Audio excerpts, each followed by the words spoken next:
الذي أرسله الله إلى كافة الناس بشيرا ونذيرا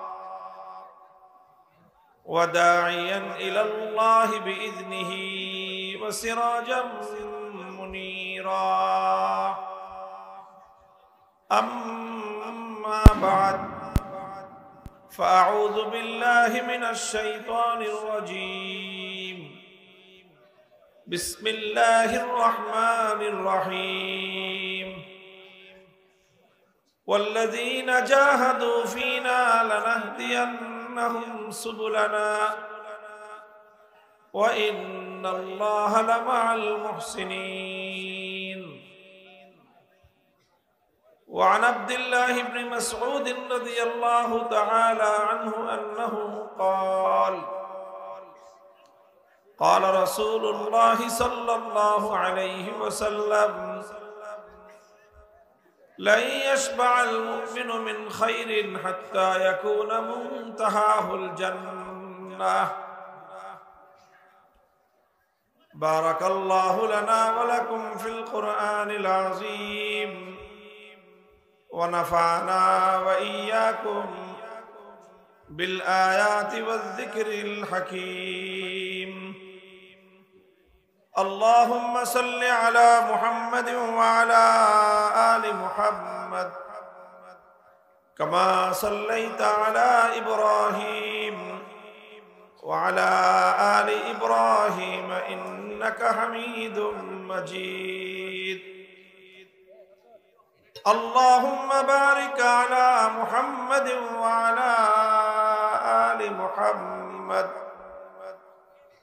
كما باركت على إبراهيم وعلى آل إبراهيم إنك حميد مجيد. محترم حضرات উলামায়ে কেরাম, সম্মানিত শ্রদ্ধাভাজন আমার বয়োজ্যেষ্ঠ মুরব্বী সাহেবান, সমবেত ইসলাম প্রিয়, কোরআন প্রেমিক, নবী প্রেমিক, তাওহীদি মুসলমান ভাই ও বন্ধুগণ, পর্দার অন্তরালে অবস্থানরত আমার সম্মানিত মা ও বোনেরা, আল্লাহ পাক রব্বুল আলামিন অশেষ শুকরিয়া যে আল্লাহ রাব্বুল আলামিন আমাদেরকে আল্লাহর দ্বীনের কথা বলা এবং শোনার জন্য নূরে মদিনা মাদ্রাসার বার্ষিক মাহফিলে সমবেত হওয়ার তৌফিক দান করেছেন। আল্লাহ পাকের বড়ই মেহেরবানি। এই জন্য আল্লাহর দরবারে শুকরগুজারি আদায় করি আলহামদুলিল্লাহ। দীর্ঘ সময় পর্যন্ত আপনারা দেশের বরেণ্য আলেমদের কাছ থেকে গুরুত্বপূর্ণ আলোচনা শুনেছেন। এখন আমি সর্বশেষ আপনাদের সামনে আরো কিছু কথা বলার জন্য উপবিষ্ট হয়েছি। কোরআনে কারীম থেকে সূরাতুল আনকাবুতের একটি আয়াত আমি তেলাওয়াত করেছি।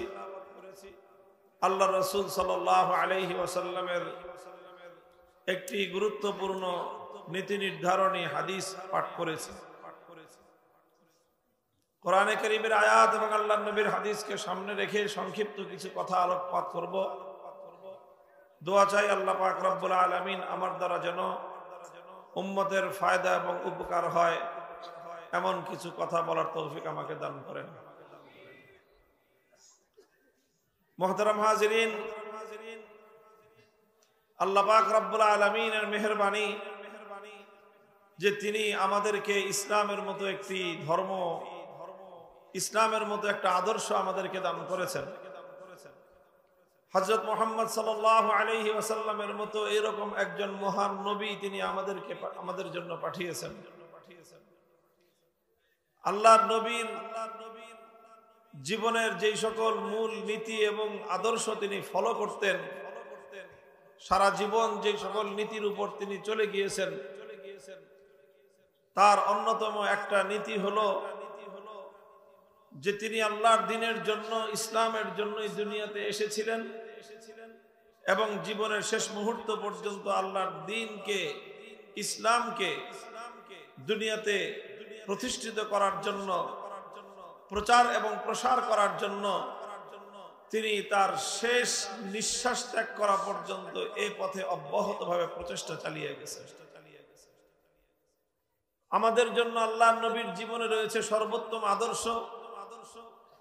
কাজেই আমাদেরও দায়িত্ব এবং কর্তব্য হলো আমাদের নবীর জীবন যেই পথে কেটেছে, আমরা উম্মতি হিসেবে আমরাও আমাদের জীবনকে আমাদের নবীর দেখানো পথেই ইনশাআল্লাহ পরিচালিত করব।